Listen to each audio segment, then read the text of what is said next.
Ya, Terence, saya kini berada di pekarangan Wisma Radio di mana di belakang saya sedang berlangsungnya pelancaran Taman Herba Radio yang bakal dirasmikan oleh pengarah penyiaran Datuk Suhaimi Sulaiman. Dan untuk makluman juga, Taman Herba Radio ini turut melibatkan kerjasama dengan Jabatan Pertanian.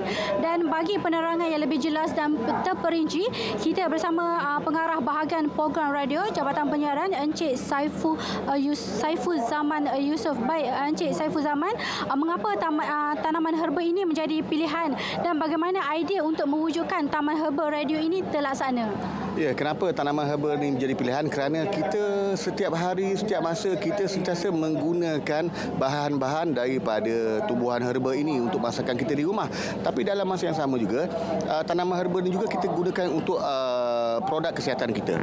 Jadi seperti yang berada dalam Selamat Pagi Malaysia, kebiasaannya kita ada produk-produk yang diperkenalkan menerusi tanaman herba. Jadi kenapa kita pilih ialah kerana supaya kita mengetahui apakah tanaman herba ataupun kalau kita boleh sebut seperti pokok lidah buaya, seperti pokok untuk pelbagai pokok lagi lah untuk kita tanam supaya kita sentiasa ada di rumah benda-benda ni.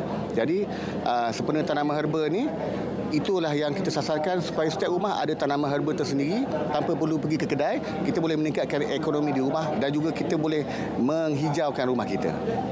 Baik, Encik Saiful, apa sasaran program ini dilaksanakan? Okey, sasaran program ini dengan kerjasama dan juga bantuan dan juga nasihat daripada Jabatan Pertanian, kita berkolaborasi supaya Wisma Radio ini mempunyai satu taman yang hijau, tanaman herba bahagian program radio sendiri dan juga ATM. Dan dalam masa sama, yang paling penting ialah sempena pada bulan Mac ini. Pada bulan Mac ini ialah Hari Menanam Pokok Sedunia. Jadi kami mengambil inisiatif untuk menanam pokok ataupun tanaman herba ini di kawasan Wisma Radio ini. Baik, Encik Saiful, kelebihan program ini dilaksana?